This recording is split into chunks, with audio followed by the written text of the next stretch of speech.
If you make good money but still feel like one surprise could knock you off track, this episode is your reset because optionality isn't a vibe, it's owned. Today, we're talking owning optionality, the simplest asset moves that increase choice without turning you into a finance hobbyist.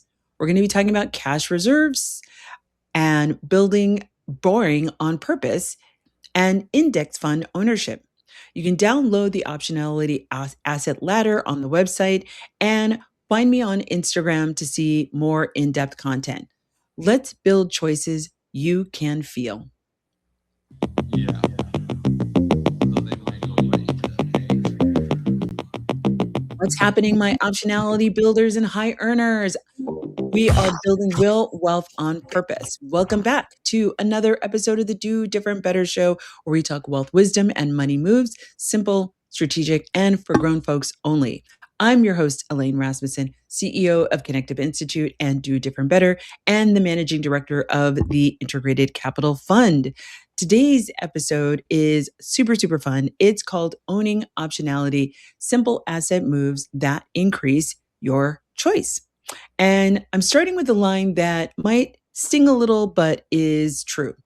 If your lifestyle needs your paycheck to arrive on time every time, your optionality is actually rented like the runway, meaning your freedom is dependent on your next deposit, your next client, your next check, your next bonus.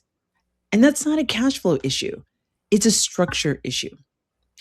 Optionality is the ability to choose without panic, to say no without collapse, to pivot without debt, to take a breath and still be fine. And in this quarter, I've been talking a lot about optionality, which is the O in our soul framework, right? So stability, optionality, leverage, and empowerment. But today, I'm going to take it one step deeper because optionality isn't just cash, it's actually assets. Because own assets create choices that aren't tied to your labor. Let's define what I mean by owning optionality. Owning optionality means that you have created a system where you have cash reserves that keep life from turning into debt unnecessarily or not on purpose. It turns investments that compound without you working overtime. It's it's an ownership mindset that shifts you from being a consumer to being an owner. It's the difference between I need this job to survive and I can make a move if I need to. I don't like this job, I don't like this city, I don't like where I'm at, and I have choices, right? It's the difference between I can afford to take a risk. It's and I can't afford to take a risk and I have a cushion and a plan, right? So this episode is intentionally very, very simple. And I hope that it resonates that way because people make wealth harder than it actually needs to be. Now, complexity is different than making it harder, right? Yes, as you become more wealthy, things get more complex. But if you are setting yourself up with some of these practices now, it makes it a lot easier for you to make decisions and make moves as your wealth begins to increase. For many high earners, the issue is not a lack of intelligence. It's not that you're not smart. It's that as you elevate and escalate and make more money, you have too many options. There's too much noise. There's not enough structure. And you have a lifestyle that eats into your margins that could actually be building assets.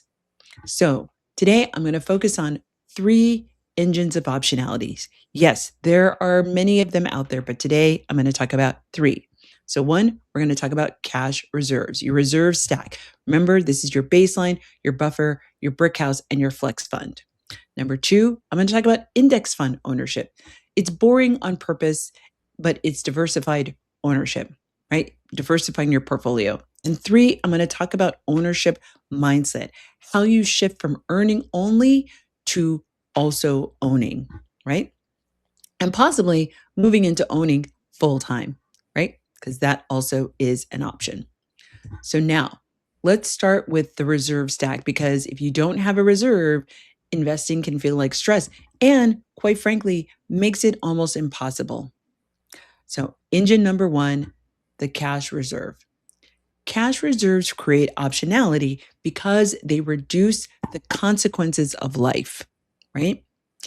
If you have a surprise expense and you have no reserves, you really only have three options. The first is panic, right? What am I going to do? How am I going to take care of this?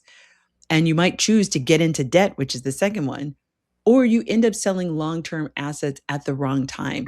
Maybe you're not going to get the full value of them, or as a result, you're going to have to pay taxes because you're going to be taking the money out of a vehicle that went in non-taxable but comes out, which means you're reducing about the amount of money you're going to get anyway. None of those are optionality. You might think that they're optionality, but they're actually not.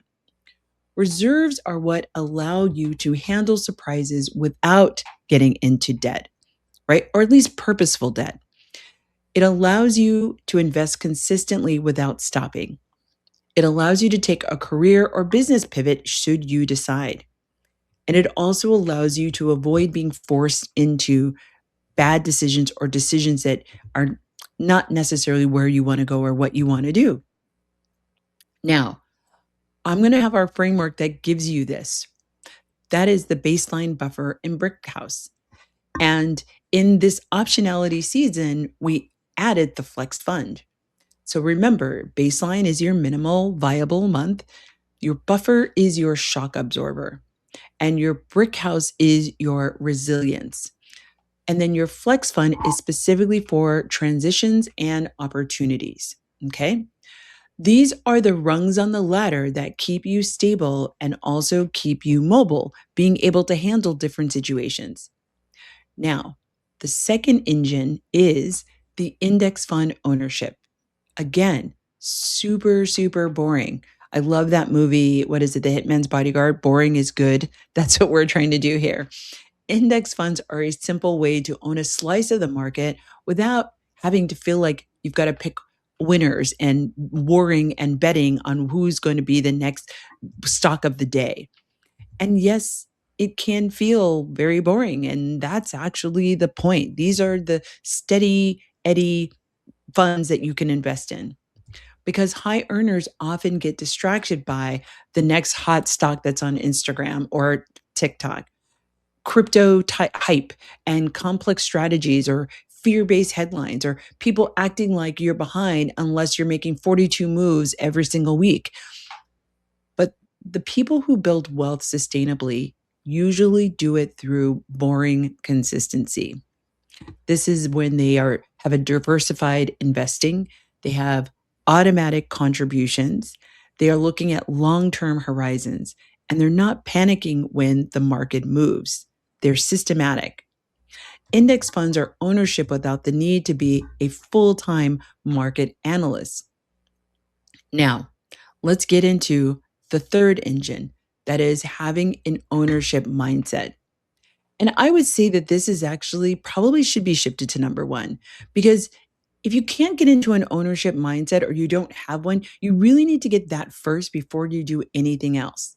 If you don't think that you are worthy, if you don't think that you deserve it, if you don't think that there's a possibility or there's an option there, it ain't going to happen. It's not going to happen. You're not going to be able to get to the other two things that I talk about. The mind shift is what changes everything. I know for me, it changed how I saw everything. When I mean everything, even in my relationship, how I was going to move in my relationships, right? And because once you build confidence or a mindset shift in one thing, it reaches everything. Now, most people live in a flow state or dream state, meaning that the paycheck comes in, the bills get paid, and the money goes out, and then it's wash, rinse, repeat. Owners build stock, and I don't mean stock in like stock and bonds. I mean stock is assets that accumulate and compound. right? Like think about a chicken stock, like you're making a big soup, right? And the stock is the base that builds the flavor for all the other things that are going to go into a stew. Owning optionality is moving from how do I earn more money, right? And moving to how do I reduce my dependence? How do I reduce my dependence on this job? How do I reduce my dependence on this human, right? It could be a partner, right? How do I reduce my dependence on this partner? Dependence on one income stream, one employer, one client, one relationship, or one very fragile plan. Ownership is a stability and optionality strategy. Now, let's bring in the wealth identity lens because people sabotage these engines in very predictable ways. So let's talk about it. Builders, my builders, you tend to overcomplicate investing. You create a whole system and then you don't use it. Caretakers, you give away your margin and your reserves and you underown because you're always rescuing other people. And you might even do that to your detriment, where you've even gone beyond your family support and you're now dipping into your baseline. For my maximizers, you continue to chase the best move and you don't let the thing that you've built actually get a chance to work. You often are getting whiplash and regret all at the same time. And you're checking all the time. You're not giving anything fully enough time to bake, right? So think about an underbaked cake because you kept opening the oven and the cake never set because you didn't let the actual oven, the heat, cook it all the way through. My minimalist strategist, you are avoiding the administration that is required to manage some of these things. You don't automate and then you miss out on compounding opportunities. Now I say all this because I want you to really think about this without judgment. This is not about judgment. This is about identifying what our patterns are and recognizing those so that we know where to actually think about how we want to make a shift, right? And so making sure that we understand how are we making decisions? And some of this is informed by childhood trauma, relationship trauma, things that we've learned, things that we haven't learned, bad habits of people that we know or bad habits of people that we've been in relationship with. Again, this is not about casting judgment. It's about stating what is so that we can build a framework and build forward. So I like to think about the way I talk about this is right now in your financial life, you are walking around in the room in the dark, and that room has a lot of furniture in it, and you just keep bumping into the furniture because you can't see it. What I'm asking you to do is not rearrange the furniture so that you stop bumping into it. All we're trying to do is identify a pattern, which is we're just turning on the light switch so you can see where the furniture is. And now you can create a path. Now, if you want to move the furniture after that, that's fine. But the whole idea, I'm not trying to rewire your brain. We're trying to, like, based on how your brain is wired, how do we need to reframe how we have these conversations? Right. So again, I don't want you to judge yourself. I don't want you to think about this is bad or not or good, right? Especially for my minimalist strategies. You might be thinking about casting a lot of judgment on yourself. This is just about if anything that I've said is landing with you, then that is a pattern that you want to keep in mind because the solutions that I'm going to bring to you are going to be correlated to your wealth identity. So now you'll know what exactly to listen for so that you can start from the best place and a place that's not necessarily grounded in building frustration and confusion, right? It's going to map to already how you're thinking about these. Now, coming up in the next part of the show, I'm going to talk about getting really tactical. I'm going to talk about how to build the reserve stack without getting overwhelmed. I'm going to talk about how to start index fund investing in a user friendly way. And I'm going to talk about the rules that will keep you consistent. And then how we're going to end the show is I'm going to talk about the ownership mindset and building your 90-day plan. Because I'm not going to let you leave without having something tactical and practical that you can use today. So don't forget to check me out on Instagram at Do Better with Elaine. We're going to be back in just a couple of moments. You are listening to the Do Different Better show. I'm your host, Elaine Rasmussen. I will see you after the break. So they might go right into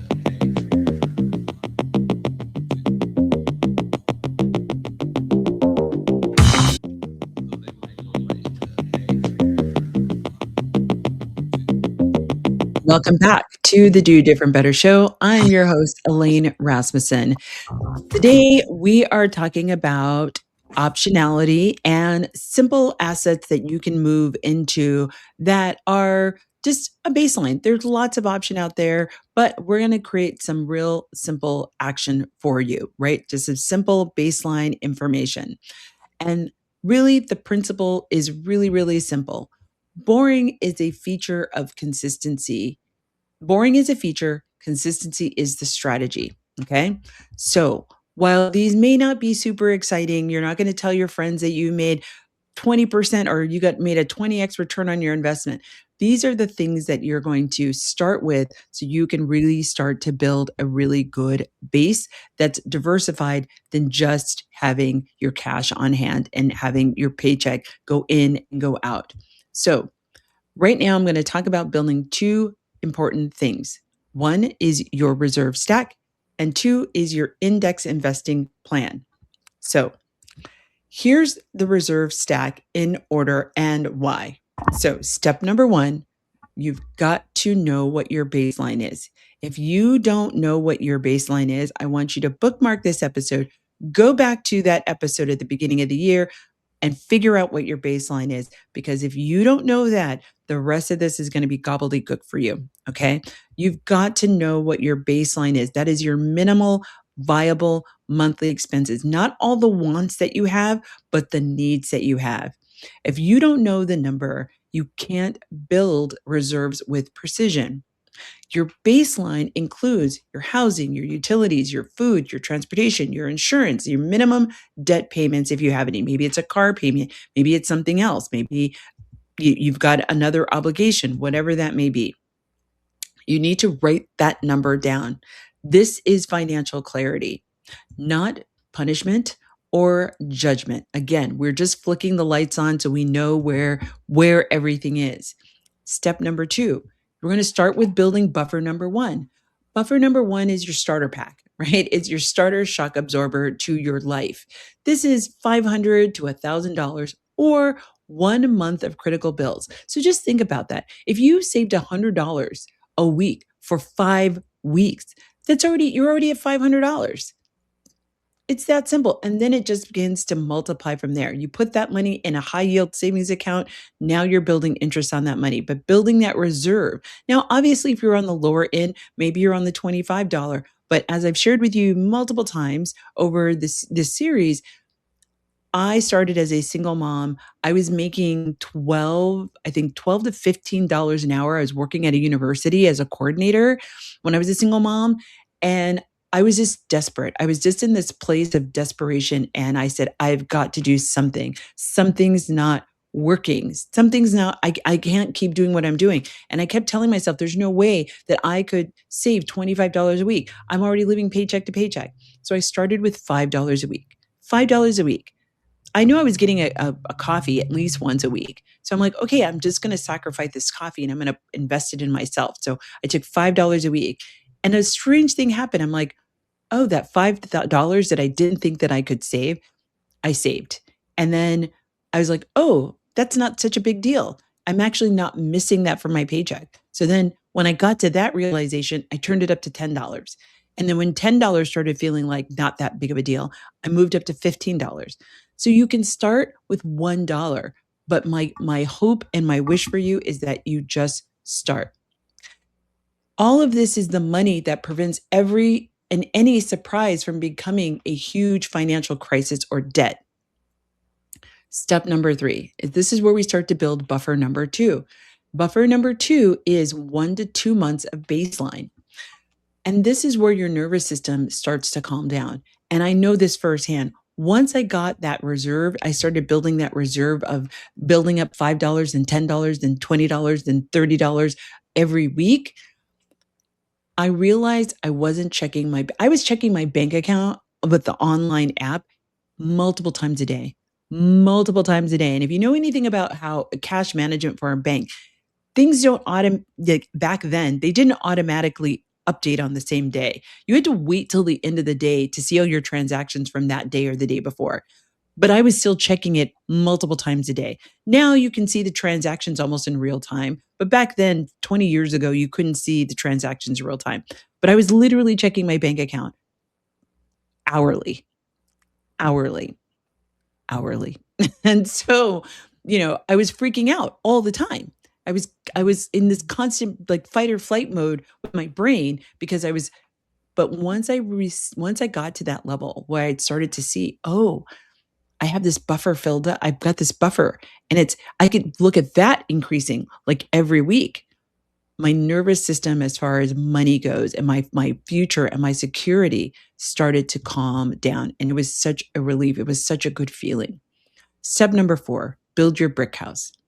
Your brick house is typically 3 to 6 months of baseline. So sometimes more for variable income, or if you know that you have an unexpected caretaking expense that's coming up, or for volatility. But the brick house is what turns disaster into just a little disruption, a speed bump, right? Step number 5, adding a flex fund. Your flex fund is your optionality cash that you can use for a transition or other opportunities. Maybe you're looking to buy a business. Well, you may not have that business identified. You can start building the flex fund. So when you get ready for that deposit or that down payment for that or earnest money for that particular business, you have it, right? You're not trying to figure out where it's going to come from out of your current paycheck. It's separate from your emergency money. This isn't emergency money. These are opportunity funds. It's how you say yes to a pivot without panicking. Now, here's the key decision rule for cash. If you need the money within 36 months, it stays in a vehicle that's liquid. Maybe that's a high yield savings account, maybe that's a money market account, but it's a CD, a short-term CD, a certificate of deposit, but you want to be able to access the money quickly. If you need it soon, don't invest it in volatile assets like the stock market and then act shocked when the market starts to move and now you're like panicking because the market took a dip and you're like, but I can't afford to lose that money. That's actually not optionality. That's gambling with your timeline and your finances. Now, once your buffer is in place, you can invest with more confidence because you won't be forced to sell at the wrong time or a bad time. Now, the second part of this is index funds, simple investing. Index fund investing is a set and sustain approach. Set it and forget it. But what it also does is it's diversified, it's low cost, it's consistent contributions, and it has a long time horizon. This is personal finance for high earners done correctly. It's simple, it's repeatable, it's effective. Now, you might be asking, okay, I'm on board, but where to invest in first? Here's a general order, but again, talk to an advisor, talk to your financial planner, talk to an expert about what's going to work for you based on where you are. So, one way could be investing in your own retirement account match if you have one. If you don't have a retirement matching fund with your employer, starting your own. There are many online providers now that you can go to if your place of employment doesn't offer retirement planning or retirement account, I should say. Number 2, once you've established that, or if you're already putting it in, you're maxing out on the match that they're providing, your employer's providing, increase the retirement contributions. So maybe you're taking 5% of your check because your company is matching 5%. Think about increasing that. Number 3, then put it into a taxable brokerage account that is medium term or it offers additional investing. I have one of those accounts. It's through an online service, but your financial institution might have that available. Or if you're working with a financial planner or a wealth advisor, they may have some products or services that they offer. But the key is not the perfect order, it's building a habit, right? That is what we're trying to do, not necessarily the specific things that I'm talking about. Now, here are the rules that keep index investing from turning into anxious investing. Rule number 1, automation. Automatic contributions beat motivation. I don't know about you, but sometimes I feel highly motivated. Sometimes I don't feel highly motivated. Sometimes I'm like, I don't want to think about this right now. Um, this is your opportunity to set it and let it run by creating automatic contributions. I have mine set up, right? Number 2, a rule of cadence. This is where you sit down and review monthly or quarterly, not daily. I will admit this is something I also need to get better at, of doing this on the regular, just putting it on the calendar, sitting down and just reviewing the information. The daily checking turns investing into a stressful hobby. You just want to check in, take a temperature check, see what's going on. How's the wind blowing, right? Rule number 3. This is the new money first. If you want to invest more or add contributions, do not sell your core holdings to chase something new. That's how people sabotage themselves. And you're not going to do that. No. Rule number 4, the 24-hour rule. You've heard me apply the 24-hour rule to a variety of things, but it's actually really, really beneficial. If you feel urgency in anything, especially in investing to buy or sell, wait 24 hours. It's amazing what can happen in 24 hours. One, physiologically, you shift in 24 hours. The dopamine, the adrenaline, all of those things naturally wane over a 24-hour period, right? Your fight or flight mode wanes over the 24-hour period. Doesn't necessarily mean that it goes away. That's not what I'm saying. You may still wake up in the morning with anxiety, right? But I'm going to guess that your anxiety is less than it was at the time of the incident. But urgency is usually anxiety that doesn't have any insight. Now, what does ownership mindset look like from a very practical perspective? Here are examples of what it looks like. It's that you stop trying to time the market, right? You're focused on building the asset base and not just chasing the next thing. It's about using boring vehicles consistently that then compound over time. And then it's also about protecting your reserves and avoiding lifestyle creep. And I'm going to say something super, super blunt. A lot of high earners can invest. They just can't keep their fixed costs low enough to have extra margin for them to take advantage of opportunities. So, optionality isn't only about picking investments or even making investments. It's also about preserving the margin that you have so you can consistently buy assets, whatever those assets are, including insurance. Now, coming up in the last part of the show, I'm going to be talking about the mindset shift. And I saved this for last because I can tell you all these things, but none of it really matters if you don't shift your mindset, if you don't think that you deserve it, if you don't think that you can do it, if you don't want to do it. Those are all mind shift things. And everything that I've told you so far won't mean anything unless you shift your mindset. And part of that is having a plan to be able to start to make the shift, but also having different conversations with yourself. It may also require you to have different conversations with different people around you.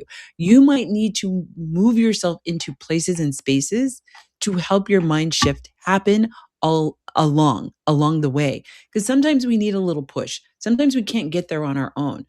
So maybe it's a matter of getting into different rooms and having different conversations with different people who are also either one, have had a mindset shift, or are wanting to also change their mindset. But this is how you start to build your reserve. This is about automating your investing, and it's about one ownership move that can increase your life choices and optionality, right? So we're kind of landing into the next zone here. We're wrapping up this particular segment talking about the different options that you can do that are simple, they're safe. Now, if you want to have a conversation with me, check me out. You can go and sign up for my newsletter. You can also send me a comment on the website at www.dodifferentbetter. I'd love to hear from all of you. Tell me what's going on. But for right now, you're listening to the Do Different Better show, and I will see you after the break.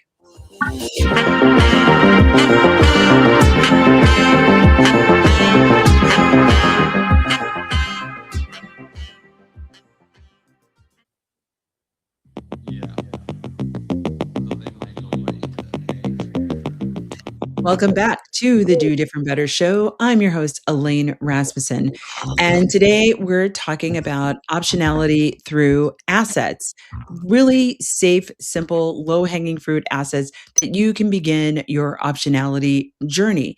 But we also talked about you've got to have your bases covered. So you really, before you do anything, you've got to make sure that your baseline is covered, you've got your buffer that's covered, and you've got your emergency fund covered. And now, if you've done all that, now you're ready to move into the next level of optionality. And so we've been talking about in the previous segment about moving into, so really having a mindset shift. So here's the reframe that I want you to consider. Earning is important, but ownership is durable. Your income can stop, but assets can still work. And owning optionality is how you reduce your dependence and increase your choices, right? And that's super, super important when you think about not wanting to be stuck to a job, not being in the proverbial golden handcuffs of your job. The ownership mindset is asking a very different set of questions. It's asking, what can I own that makes my life less fragile? Not, what can I buy that makes my life look successful? Owners or owner mindset prioritizes having reserves. It prioritizes boring investing. It prioritizes reducing obligations or having obligations that have a return on investment of some type, building assets steadily, and protecting your optionality. And let me go back to that last one. So I've got a good friend of mine, Luana. She's been on the show. She's the CEO of Next Fem Financial. She talks about every dollar that she spends is making money. And so what she means by that is even though she might be buying something, she's putting it on a card that has points, she has putting it on a card that has rewards, she's putting it on a card that has cash back. So even though she's spending money, she's getting money back. Right. So while her credit card is a debt instrument, right? It's a debt vehicle, she's still benefiting from that debt. So these are the things when you move to an owner mindset shift, you don't just think that a credit card is debt and that it's bad, but how can I leverage this in some kind of way? Or I'm leveraging debt for a reason. I'm leveraging debt to buy a business that's now that's going to pay me $5,000, $2,000, $10,000 every single month. But my payment for that loan is only $4,000 a month. This is what we're talking about.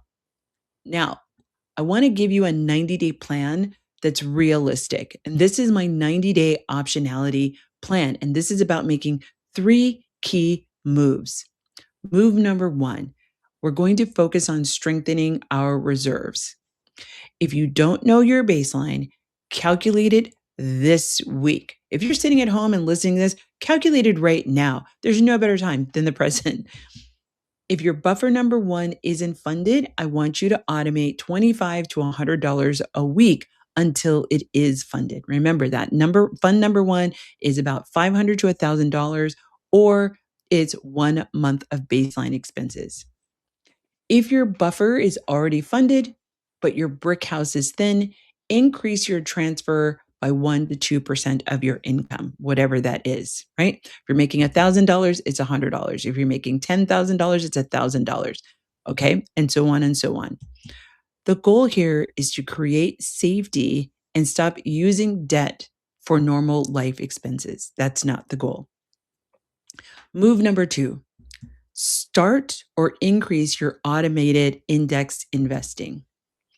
If you're not investing, start with a small automatic amount. If you are investing, increase that by 1 to 2% or a fixed amount based on your income. Next, set a review cadence. I want you to set a monthly cadence and a quarterly cadence. This is going to help with your panic checking, right? Remember, I told you about how I used to check my bank account all day, every day.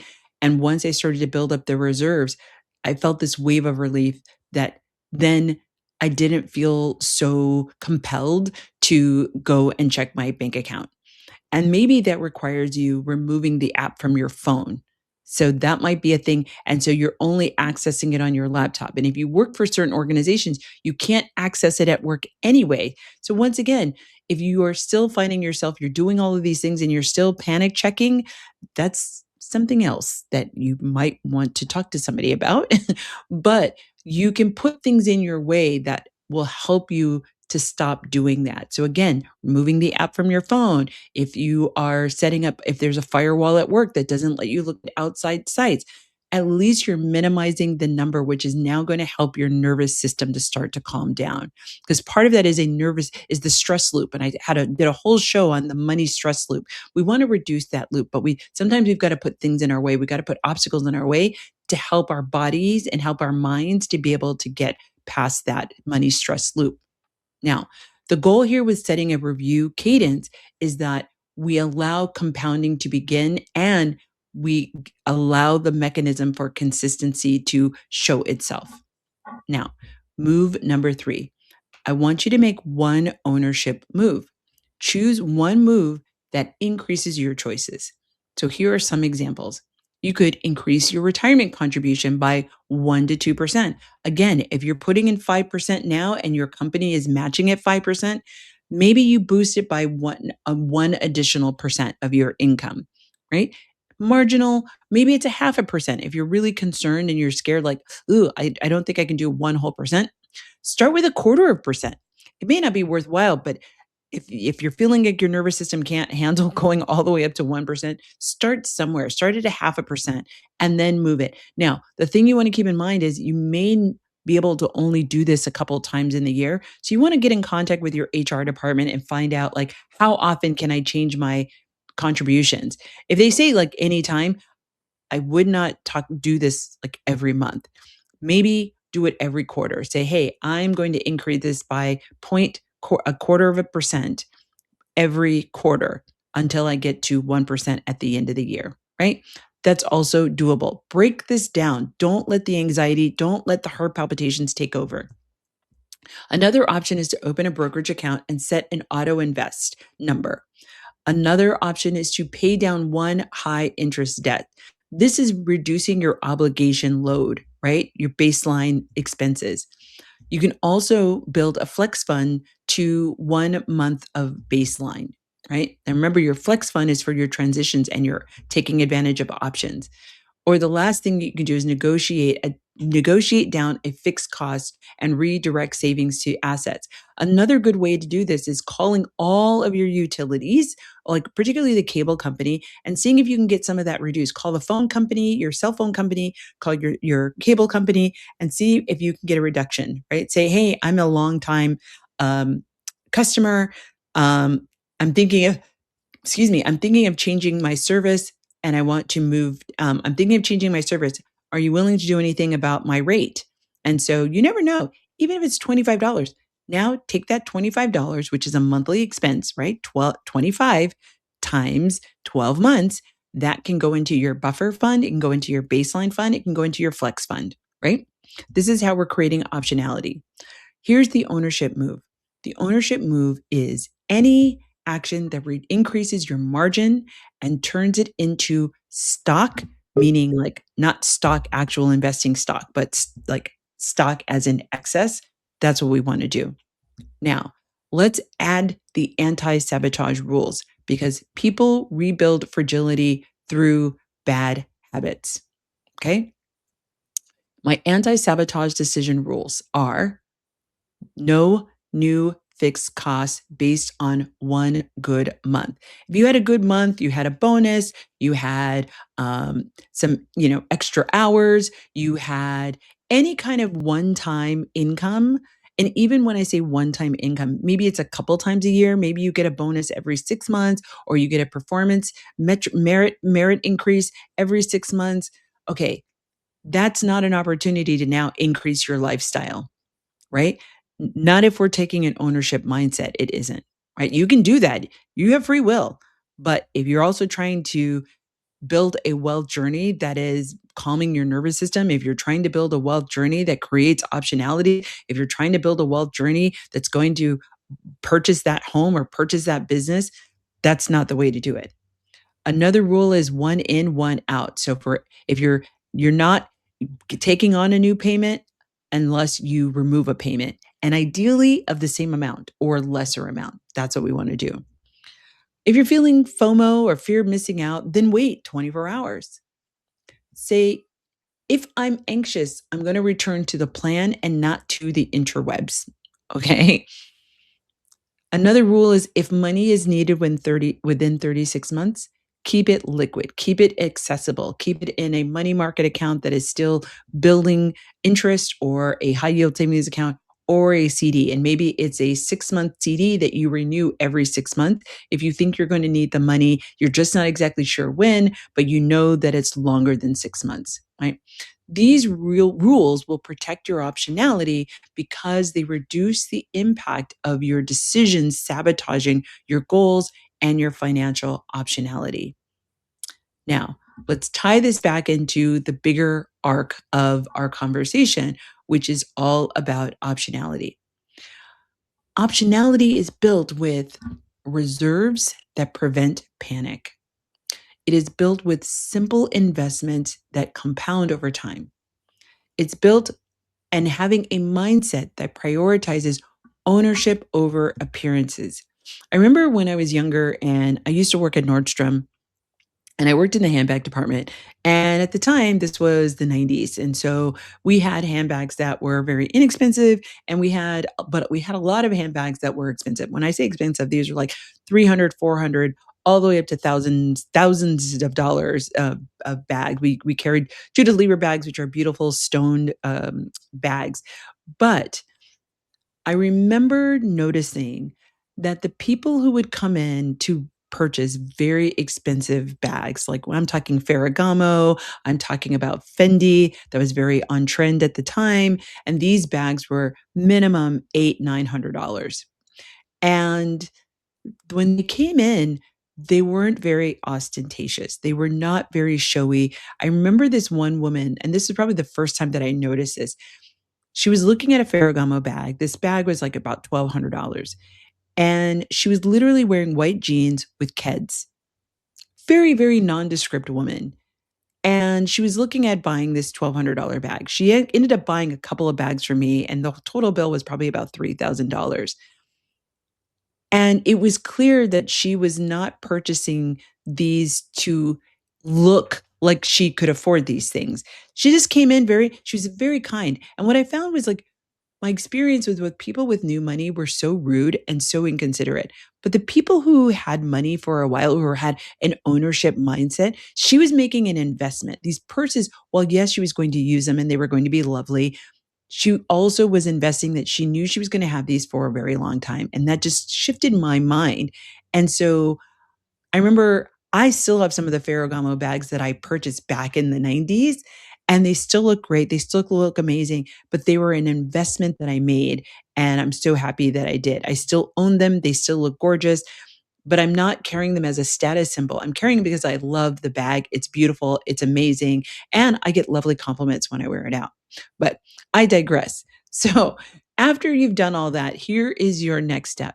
I want you to download the Optionality Asset Ladder from the website. This is your one-page roadmap that's going to show you what to build and where your money should live, and how you might want to think about rearranging how you're doing. And if you have no structure right now, this is an opportunity to build the structure, right? So I've talked about, hey, these are the different kinds of bank accounts. You can set up your buffer one, your flex fund, and your brick house accounts, even with your same banking institution, by having separate accounts. And you can have everything flow into one bank account and then leave to go to these other bank accounts automatically. I highly, highly, highly recommend you do that. And you can do it all online. I know some of you have social anxiety. You don't want to necessarily go to the bank. many financial institution platforms allow you to set up different accounts and then automatically transfer on a regular basis to these other accounts.